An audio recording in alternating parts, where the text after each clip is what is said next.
I worked at a very large children's hospital in the southern US. I am also transgender, present myself as female at work, and identify with my female pronouns and name. I've been doing this for 6 months now openly. If you've kept up with US politics recently, we're pretty much a target in politics at this point for every nut job who wants to make a name for themselves. My employer started out promising inclusivity, but since December has become far more toxic and far more hostile, including telling me to never correct anyone who misgenders me and to stop presenting as female at work. I had made an effort to separate myself from several people who had made it their mission in life to harass me for my transition. One of whom had told our director that she would beat the shit out of me if she caught me around her at work. Others had gone so far as to dig up social media and FetLife accounts and spread them around people at work. 6 months of continuous provocation and intrusion in my life had taken a toll. And I had a particularly hard shift one night where I was deliberately mistreated and insulted. I made the mistake of venting about my dysphoria on Facebook and talking about mental illness and depression in EMS. I had completed my shift at Job A. I do not represent my employer on social media. I don't even have pictures of me in uniform for a reason. And I clocked out and started to go home. I was actually in line to get food for my female partner and I to have a sit-down dinner with her when I had my phone ring. It was dispatch, and I figured they thought I might have stayed late to charge, so they were calling us to see if we could take a late transport. They informed me that there was a police officer looking for, and that they needed to talk to me regarding a case. The dispatcher found it odd they used my dead name, and even asked why they would know that. Since the officer had threatened to go to my house and arrest me if I didn't come back, I headed back. I made a phone call to my partner to make contact with police friends of ours, should I not call in an hour. As I pulled in, I immediately noticed things which made me very uneasy. Keep in mind, this is where I worked. Everyone knew me for years, and I was in uniform and presenting as female. This was an unmarked vehicle, not a DUI vehicle, regular unit, or a field supervisor. Probably investigation or narcotics based on the way the officer was dressed. As I walked back in, I was directed to the back ER, where this officer awaited me. Me. Hello, officer, how may I help you?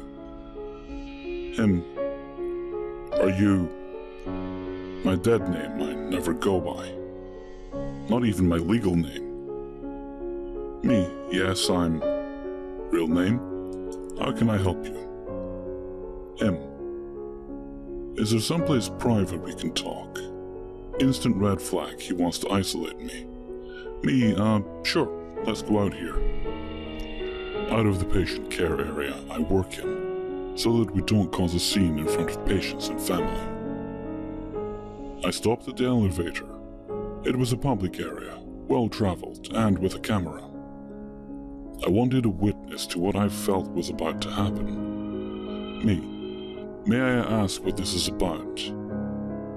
It's pretty highly irregular. I get called back to work to talk to an investigator. He protested where I was talking to him, and I stood my ground and told him this was fine. I was not comfortable being alone with anyone right now. I'm going to be blunt. You have people who are concerned enough about you to call me, and I want to take you somewhere that can help you. Will you let me do that? At this point, I'm freaking out. Why did this guy think this? Why was he here? I noticed his patches. He's K9. The co-worker who said she was going to beat me was married to a K9 cop. It was becoming clear. Me, no, I will not. Am I under arrest? Him, not at this time. Me.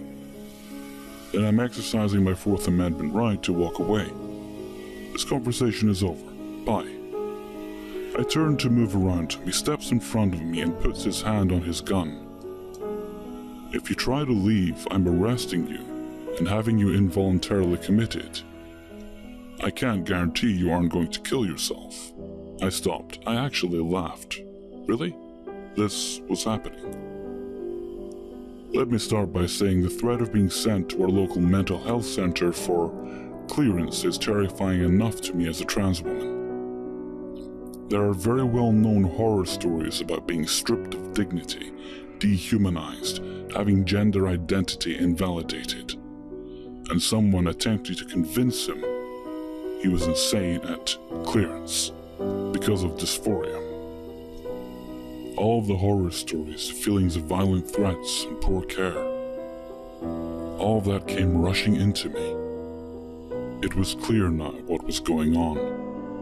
This guy had tried to get me alone to give him probable cause to arrest me and take me to a mental hold. Me, if you touch me, I will sue the shit out of you and your department for violating my rights. I am not suicidal. I am not going to harm myself or anyone else. And I am not under arrest. I am not going to sit here in my place of employment and have my psychiatric issues with my gender dysphoria treated as if it makes me a threat to anyone. You are not a physician, you are not a psychologist. Do not try to diagnose me. I took a step back at this point, wanting to put distance between him and I. This guy is staring at me at this point, laughing at me. He easily has a foot of height on me and is used to intimidating people. At this point, I can see only being led away in cuffs, thrown in a mental hospital, and made to look insane.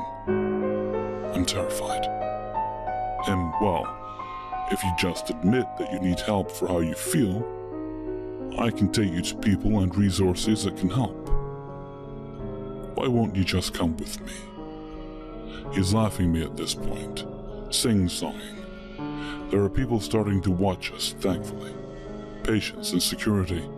He notices this and becomes increasingly more insistent. My blood is boiling at this point, fear and anger. I am getting help. I have an attending physician and a psychiatrist treating me for gender dysphoria. I do not need your help. It's like it suddenly dawned on him between his insistence on calling me sir, pet peeve, and the fake respect he gave me each time he barked at me to try to intimidate and assert dominance over me. Him. Why are you angry with me? I am only trying to help you. He feigns concern. Me. I am angry with the way people treat me. You are a convenient target for that anger because you are sitting here calling me suicidal and mentally unstable. I'm sure you understand it's not personal. He shows me a picture. It's a Facebook post where I had openly talked about how dysphoria is an insidious and disgusting thing. How it can make you suicidal and self-loathing. I'm trying to explain dysphoria and what it is, and he's grinning at me, looking at me as if I'm crazy. I finally stop, take a deep breath. I'm not saying any more to you. I want to go home to my partner and enjoy the 6 hours off I have before I have to work job B on a 911 truck. Either arrest me or let me go. I will not consent to you civilly committing me for expressing my feelings. Then look me in the eye and tell me you're honestly not suicidal. Me, I am not suicidal. He should not have been able to have that post. It was restricted view. He gives up finally. He had lost his isolation and is now being witnessed by multiple people. He takes my license and information. Great. Now there's a record of me as an EDP in the county database. Wonderful. As soon as I get my license back, I turn around and walk off. Have a safe night, officer. As I walk back through to my car, people can see I'm furious. I'm humiliated, embarrassed, hurt. I'm terrified he's going to follow me, try to arrest me for some trumped-up reason. Had it not been for a paramedic friend talking to me, I'd never have made it home. I was so scared. The next day, I call to file a report about the incident and complain. There is no record. No call put in the dispatch computer. No record or report of any contact with a police officer.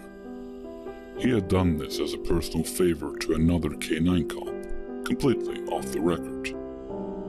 Which scared me even more. What if he had taken me? Would I have even ended up at the hospital for 24-hour hold? I have since resigned my job and am working for a more inclusive and tolerant company. But I had to end up flagging my home address for swatting with the local police department, due to someone repeatedly calling in false armed party and suicidal individual calls to my residence for the next week. 2. In 1995, I shared an apartment with my eldest brother. I was only 19 at the time because my parents had moved to the Midwest to take care of my grandmother. My brother worked nights at a hospital.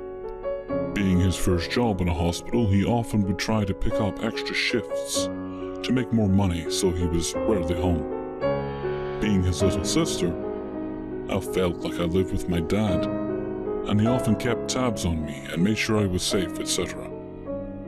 It annoyed me a lot. So while he was at work, I could do whatever I wanted, come and go as I pleased. I was free of any rules most of the time. It was great. Until one early morning, I was an avid runner and worked out constantly at the gym with my boyfriend and friends. I was also going to college and had an active social life. The night before, my boyfriend and I stayed at the gym until midnight, and then went to his parents' house where he lived. We studied for a few hours, and then I decided that I'd better go home because his parents wouldn't have wanted me to spend the night, and I had to be at work in a few hours. I was pretty exhausted. I drive home very tired, nearly falling asleep at the wheel. The morning was calm with a thick layer of fog blinding the road. I concentrated and woke up a bit to drive the 10 miles. As I approached the gate to the apartment building parking, I click it open. It opens slowly and I drive in the second my car can fit through the gate opening, headed for my tandem garage parking space. The fog is still really thick, and it was especially dark that night. We always had lights going out in the parking area, and the light in the garage was dim and scotty. I was really annoyed because I had to grab my gym bag and all of my school books, which were tossed in the back seat. I'm collecting all of these items as quickly as possible because it was cold outside, and I was groggy. I get my legs out and lock up my car and shut the garage door. I rustle through my backpack to find my keys to the gate and apartment.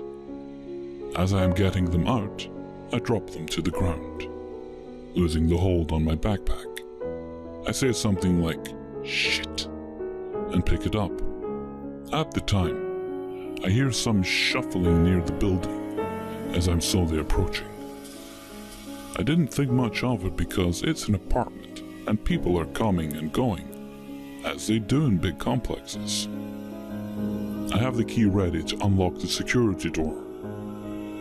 To the left of the door is a large tree and some plants. and a bright security light. The light was not on, which was fairly common there, as I mentioned earlier. I open the gate slowly and step in. That's when I feel it. A force pulling against my hand. I'm now scared, thinking what the fuck is going on. I pull harder, trying to pull it close to lock it. And then I hear a man say, "Hello, little girl, let's play." And some other stuff like that. I'm strong and my legs are like super steel muscles. I pull harder as he is pulling the door to open it. My hand is slipping from the door from sweat and fear, and then place my left foot on the side of the gate and pull the door with all my might. Click, door locks. I scream loudly as he keeps saying, "Little girl, little girl."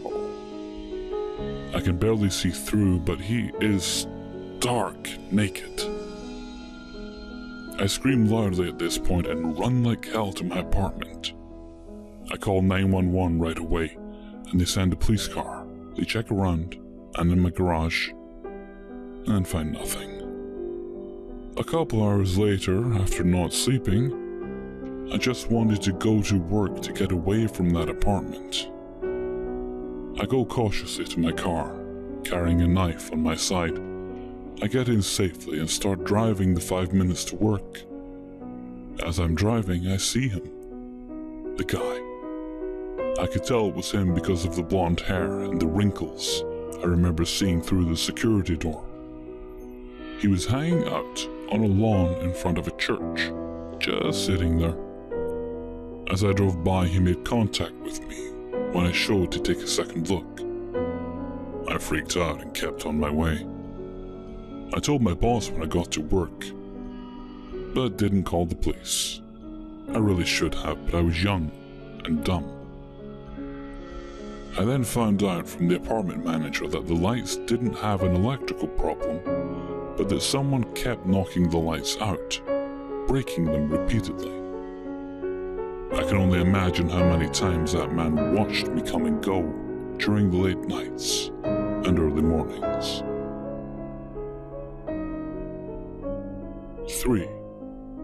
I am a 25-year-old female, and last year I took a job in sales at a rental car facility near a major airport. The job was stressful at first, but it really did get better. We have a contracted company that does our detailing and shuttling of the vehicles back and forth from our lots with our vehicles, as we are allowed in a certain amount of spaces at the facility. Anyway, this first incident happened after I finished a shift at the counter at 10 p.m. Typically, we close up the counter upstairs and head to a lower floor to clock out, and someone from the contracted company will shuttle us across the street where our vehicles are parked, as employees park in the same parking lot as many of our vehicles. Due to the fact that I was new, I was not familiar with all of the workers from the contracted company. I did, however, recognize who is their shift supervisor. So I clock out, and before walking away from our booth, a guy parks a vehicle right next to it, gets out and sighs loudly. He turns to face me and says, "Oh man, would you believe this? First she says she wants a full-size car, and now she wants a compact." I can tell he is agitated, and this is nothing new, as customers can be very picky about their vehicles. I shrug and reply, "That sucks. Well, what can you do?" I then smiled at him and walked over to the supervisor. As I'm asking for someone to take me to my car, the guy from earlier rolls up in the vehicle and says, "Hey, I'm headed over there now. Hop in, I'll take you." So I got in the car, assuming he worked for our company. The supervisor didn't say anything, so I assumed there were no issues. It wasn't until after we left the security gate and we were having a light conversation that I learned he actually didn't work for our company at all. but for one of our competitors on the same floor. The moment he stated this, I realized the doors were locked and my blood ran cold. He began to tell me how beautiful I was, that I was a real woman, and that he had been watching me for a while. This was about 2 months after I started. I was terrified. I wasn't even sure he would take me to my car. He actually did take me to my car, but did not let me out of the vehicle until I told him when I worked next, and what my number was. I told him our schedules were crazy as it was the busy summer season, and I had no idea when I worked, or what area I worked next. I ended up telling him I was working in our booth the next day, when I would be working at the parking lot across the street for moving vehicles. And the number I gave him was mine, but with 2 of the numbers switched. After what seemed like a long silence, he lets me out of the vehicle, and I fight every part of me that wants to book it to my car and speed off, so that I wouldn't show him how scared I was. The next day I had a meeting with my manager and told her about what happened. She told me what his name was, and I honestly couldn't remember because I was so scared. I had no idea it wasn't a one-time incident. After he told me he had been watching me, I became increasingly paranoid. How can you tell if you're being watched? I couldn't see him anywhere I worked. 2 weeks later, I'm working an overnight shift in our booth with the vehicles, and he shows up and asks me why I haven't been answering my phone.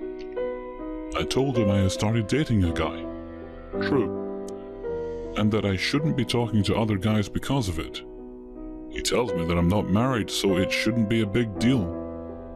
He was a real man, and he could take care of me. I politely declined, and said something about being very serious about the guy I was dating. He seemed a bit irritated about it and told me that he knows sooner or later the guy will mess up, and that he'll be waiting for me. And then he walked away. There's another period of silence. And a week later, I'm working a late shift until 10 p.m. in the booth downstairs. He walks up to the booth and hands me a coffee, stating he had his father make a bunch of food the other day to drop off for me, but I wasn't there. I told him that was kind of him, but it was unnecessary, and that I was working at a different area. It was then that I noticed a cup of coffee in his hand, and he put it in front of me and said it was my favorite. I always go to the top floor to get the same coffee from the little stand in the facility, and it was exactly as I order it. 16-ounce non-fat white mocha, half sweet with no whipped cream. I tried to refuse it, but he insisted and I accepted it to get him away. I didn't take a sip of it and threw it away when I knew he wasn't around. This continued for 5 months. While I documented what company he worked for, what his name was, and his behavior so honestly, I could get him fired. My manager and co-workers all knew about him, and it got to the point where the contracted company workers would see him about to approach me and either run him off or take me somewhere else. Because of this guy, I hated working any night shifts. The last straw was when he cut me off after I was taking one of our vehicles into our car wash, just so he could talk to me. He literally stood in front of the vehicle I was driving and would not let me pass until I rolled the window down so he could hit on me. I told him I wasn't interested once again, and one of the contracted company workers stopped the guy and told him to stop bothering me. After that, we hired another girl, and a couple of weeks later, she tells me about this 40-something-year-old guy downstairs who gives her the creeps. I knew it was the same guy, and I had enough. My manager hadn't done anything, and I by then knew his name, so I went to his company's supervisor and told them everything. They didn't outright fire him at first, but he definitely left us alone after that. After about a month, I learned that he had been fired for doing meth on the job. So, Gary, I'm so happy you no longer work there. Let's not meet again.